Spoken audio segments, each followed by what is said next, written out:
پیارے بچوں، میں سید محفوظ عالم تمہارے اردو کا ٹیچر امید کرتا ہوں تم لوگ اپنے گھروں میں صحیح سلامت ہوں گے، اپنی فیملی کے ساتھ محفوظ ہوں گے۔ بہرحال پڑھائی کی شروعات کرتا ہوں۔ آج میں پڑھاؤں گا اختر الایمان کی خود نوشت، یعنی انہی کے بارے میں ان کی خود نوشت جو انہوں نے خود سے لکھا ہے۔ اس کا نام ہے اس آباد خرابے میں۔ لیکن اس سے پہلے اختر الایمان کے تعلق سے ان کی مختصر سوانح حیات ہم لوگ جان لیں، پڑھ لیں، سمجھ لیں۔ اختر الایمان کا اصل نام محمد اختر الایمان تھا۔ وہ نجیب آباد ضلع بجنور میں پیدا ہوئے اور ان کے والد مسجد میں امام تھے۔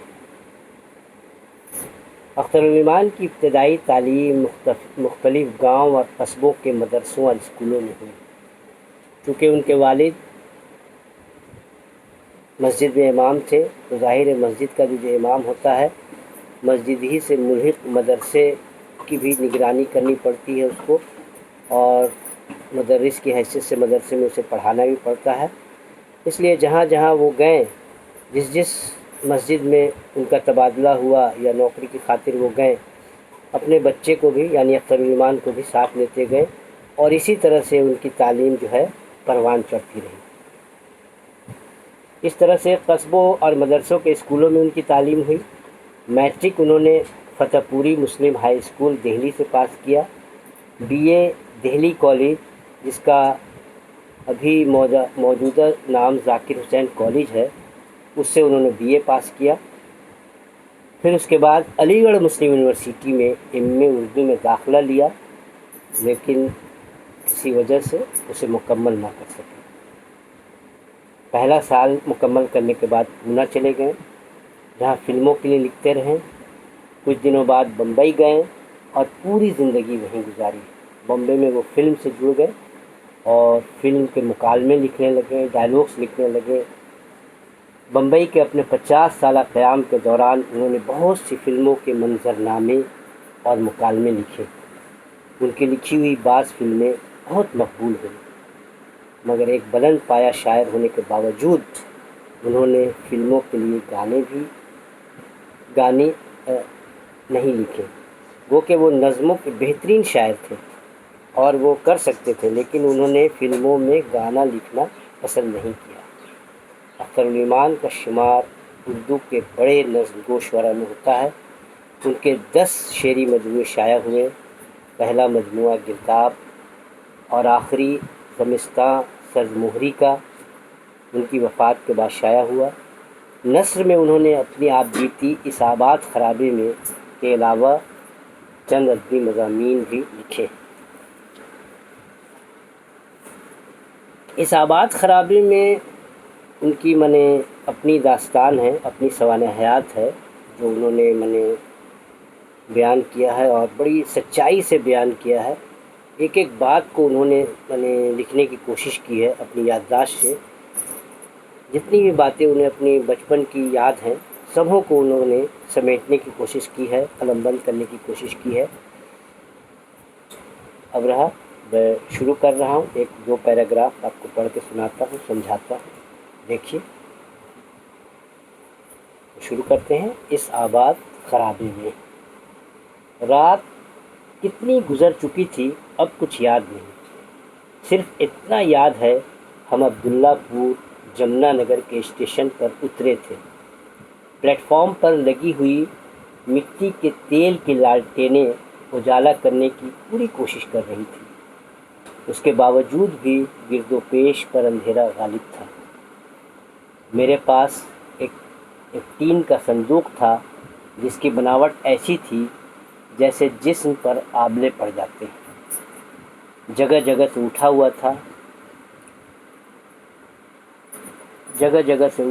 ہوا تھا۔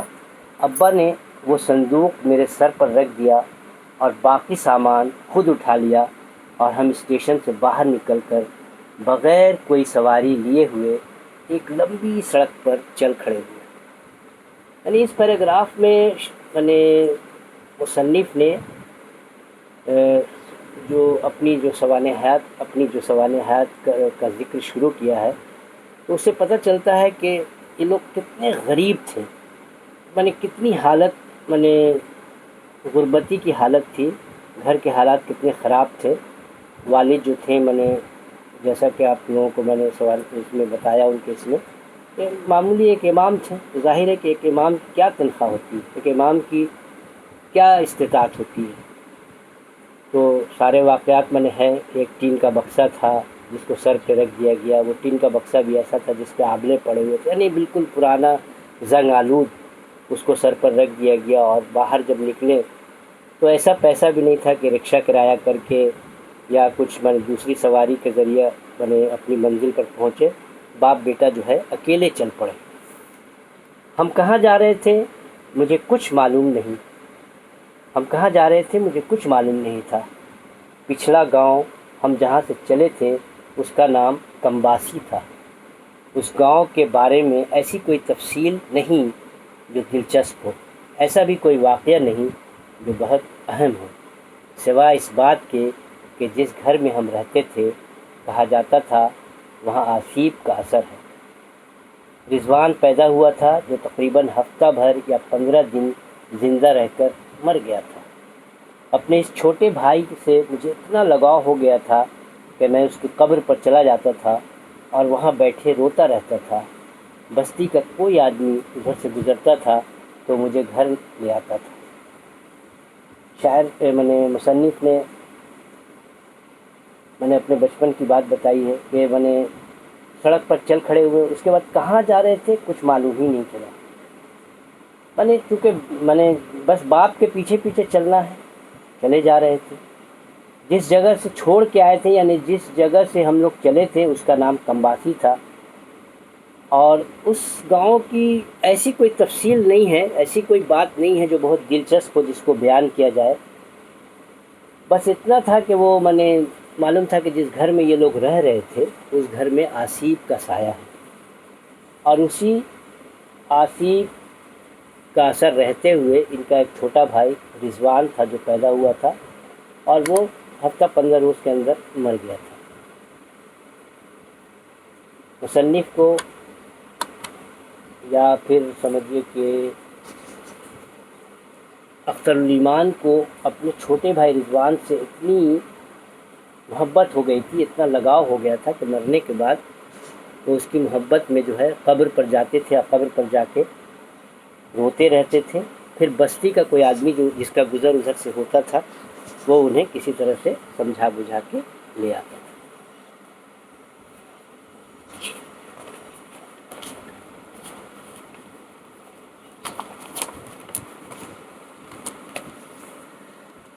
میرے والد امامت کا پیشہ کرتے تھے۔ انہوں نے مذہبی تعلیم سہارنپور میں حاصل کی تھی۔ بہت اچھے قاری تھے، انہیں دیہات بہت پسند تھے۔ امامت کے علاوہ مسجد کے صحن میں مکتب کھولتے تھے جہاں دیہات کے ہر عمر کے لڑکے لڑکیاں پڑھنے آتے تھے۔ یہ دیہات جس میں میرا بچپن گزرا زیادہ تر مسلمان آرائیوں اور راجپوتوں کے تھے۔ ان دیہاتوں کا اور میرا بڑا ذہنی تعلق ہے۔ میں بچپن سے اکیلا ہوں۔ والدہ جب اپنے میکے چلی جاتی تھی میں والد کے پاس رہتا تھا۔ میری تعلیم کا حرج نہ ہو اس خیال سے وہ مجھے اماں کے ساتھ نہیں جانے دیتے تھے۔ میری تعلیم کا تصور ان کے ذہن میں وہی تھا جو انہوں نے خود حاصل کی تھی، قرآن حفظ کرنا اور اردو فارسی کی تھوڑی شد بدھ، تاکہ بڑا ہو کر میں بھی ان کی طرح امامت کا پیشہ اختیار کر سکوں۔ مگر یہ خانہ بدوشانہ زندگی جو میرے والد نے اختیار کر رکھی تھی اس نے کبھی مجھے ایک طرح کی تعلیم پر نہیں جمنے دیا۔ کبھی سرکاری اسکول میں داخل کر دیا جاتا تھا، کبھی قرآن حفظ کرنے پر لگا دیا جاتا تھا، اور بس دن رات اسی طرح گزرتے چلے گئے۔ اختر الایمان بیان کر رہے ہیں کہ ان کے والد امامت کا پیشہ کرتے تھے۔ اور ان کی تعلیم جو ہے ظاہر ہے ان کی تعلیم جو تھی دنیاوی تعلیم تو تھی نہیں، مذہبی تعلیم تھی۔ پہلے کے لوگ مذہبی تعلیم زیادہ حاصل کر لیتے تھے، مدرسے کی تعلیم سے فارغ ہو جایا کرتے تھے۔ ان کے والد کی بھی مذہبی تعلیم تھی، لیکن مذہبی تعلیم کے علاوہ وہ بہت اچھے قاری تھے، دیہات انہیں پسند تھا۔ امامت جہاں جہاں امامت کرتے وہاں مسجد کے صحن میں بیٹھ کے بچوں کو لے کر مدرسہ کی شکل میں بچوں کو پڑھاتے، اور اس میں ایسا ہی ہوتا ہے کہ ہر عمر کے لڑکے لڑکیاں پڑھنے آتے تھے۔ جس دیہات میں ان کا بچپن گزرا اس میں زیادہ تر آریائی اور راجپوت مسلمان تھے۔ ان دیہاتوں کا اختر الایمان سے بڑا گہرا تعلق ہے۔ بچپن سے وہ اکیلے تھے۔ والدہ یعنی ان کی ماں جب مائکے چلی جاتی تھی تو والد جو ہیں انہیں ماں کے ساتھ نہیں بھیجتے تھے، اس لیے نہیں بھیجتے تھے کہ بھائی پڑھائی کا حرجہ ہوگا، اور خواہ مخواہ پڑھائی کا حرجہ کرنا اچھی بات نہیں ہے، وہ کتنے دن رہیں نہیں رہیں، اس لیے وہ اپنے ساتھ رکھتے تھے۔ جہاں جہاں وہ جاتے تھے اختر الایمان کو ساتھ رکھتے تھے، اور ان کے یہاں اپنے بیٹے کی تعلیم کا تصور یہی تھا کہ بھائی عربی پڑھے، فارسی پڑھے، کلام پاک ختم کر لے، قاری بن جائے، امام بن جائے، اور بس میری طرح جو ہے کسی مسجد کا امام یا کسی مسجد کا مدرس بن کے اس کی بھی زندگی اسی طرح سے گزرتی رہے گی۔ عام طور سے پہلے کے لوگوں کا تصور جو ہے یہی تصور ہوا کرتا تھا جو تصور اختر الایمان کے والد کا تھا، کہ بس مدرسے کی تعلیم، دینی تعلیم پر زور دیا جائے، اور دنیاوی تعلیم کا صحیح لوگوں کے اندر سکت بھی نہیں تھی اسکولوں میں پڑھانے کی یا کرنے کی، لے دے کے سرکاری اسکول تھے جس میں پڑھائی کا نظم بھی بہت اچھا نہیں تھا، اس وجہ سے مدرسے کی تعلیم کو فوقیت دی جاتی تھی، جس طرح کے اختر الایمان کے والد دیا کرتے تھے۔ اور یہی وجہ ہے کہ لیکن یہ ہے چونکہ ان کا کہیں اب پڑھا رہے ہیں امامت کر رہے ہیں تو امام مسجد کے سمجھیے کہ انتظامیہ سے ان کی انبن ہو گئی، تو اس مسجد کو چھوڑ دیا، پھر دوسری مسجد میں چلے گئے، وہاں پڑھانے لگے۔ تو اس طرح سے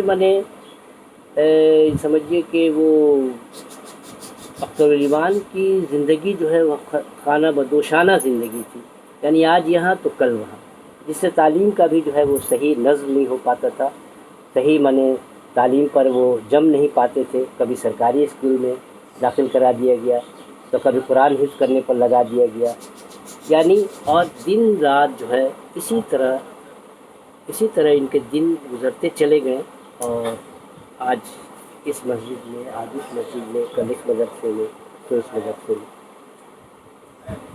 ان تصویروں میں جن کا تعلق میرے ذہنی پس منظر سے ہے، ایک تصویر میرے ذہن میں بہت واضح ہے۔ میں ایک بیل گاڑی کے پاس کھڑا ہوں، ہم ایک گاؤں چھوڑ کر دوسرے گاؤں میں جا رہے ہیں، ہمارا سامان بیل گاڑی میں لادا جا رہا ہے، اور یہ منظر بڑی بے بسی کے ساتھ دیکھ رہا ہوں۔ بے بسی اس لیے کہ میں یہ گاؤں نہیں چھوڑنا چاہتا تھا۔ اس گاؤں کا نام رکڑی تھا۔ یہاں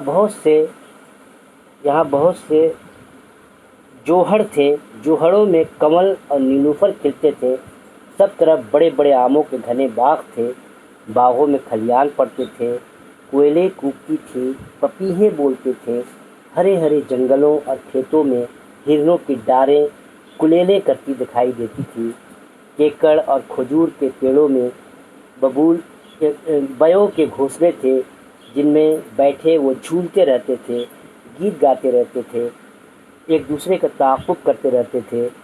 پڈے تھے، پدے تھے، شامائیں تھیں، لال تھے جو موسم کی تبدیلی کے ساتھ رنگ بدلتے تھے، مینائیں تھیں، خوبصورت آواز والے دیٹر تھے، غرض کہ وہ سب کچھ تھا جو مجھے مرغوب اور پسند تھا، مگر میری مرضی نہیں چلی، مجھے گاڑی میں بٹھا دیا گیا اور گاڑی مجھے لے کر روانہ ہو گئی، مگر میں وہیں کھڑا رہ گیا۔ یہی وہ گاؤں رکڑی تھا جسے چھوڑ کر ہم کمباسی گئے تھے۔ پھر وہ بیان کر رہے ہیں بچپن ہی کا، وہ بیان کر رہے ہیں کہ پھر وہ کیا ہوا، چونکہ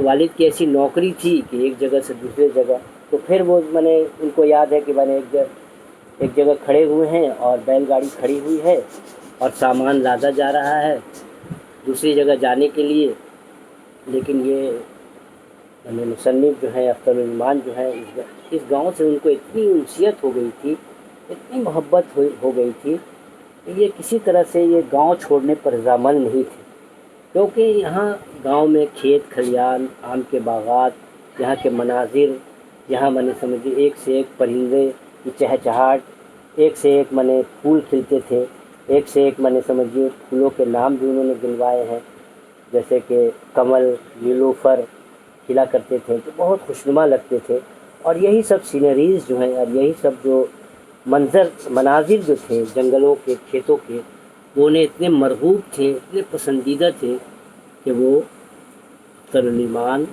گاؤں چھوڑنے پر رضامند نہیں تھے، اور رضامند نہیں تھے، لیکن اس لیے وہ گاڑی تو آگے بڑھ گئی لیکن وہ وہیں کھڑے رہ گئے، اور وہ کمباسی سے جس گاؤں میں جانا چاہتے تھے، جو گاؤں چھوڑ کے آئے تھے، یہ وہ گاؤں رکڑی تھا جسے چھوڑ کر ہم کمباسی گئے تھے، یہی وہ گاؤں رکڑی تھا جسے چھوڑ کر ہم کمباسی گئے تھے۔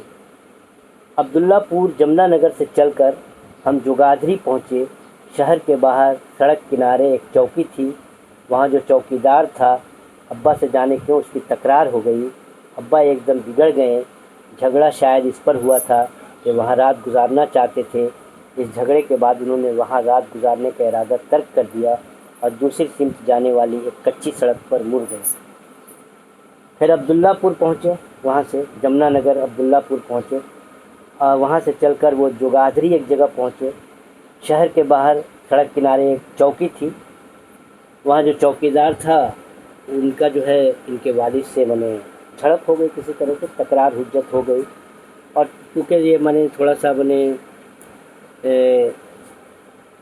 چھوٹی چھوٹی باتوں پر بگڑ جانے والے تھے، اس لیے بگڑ گئے اور جھگڑا ہو گیا۔ جھگڑا شاید اس لیے ہوا کہ وہ وہاں اسی چوکی پر رات گزارنا چاہتے تھے، رات ہو گئی تھی، لیکن جھگڑے کی وجہ سے چوکیدار نے انہیں وہاں رات گزارنے نہیں دیا، اور یہ بھی انہوں نے بھی ارادہ ترک کیا۔ نتیجہ یہ کہ وہ دوسری کچی سڑک پر مڑ گئے۔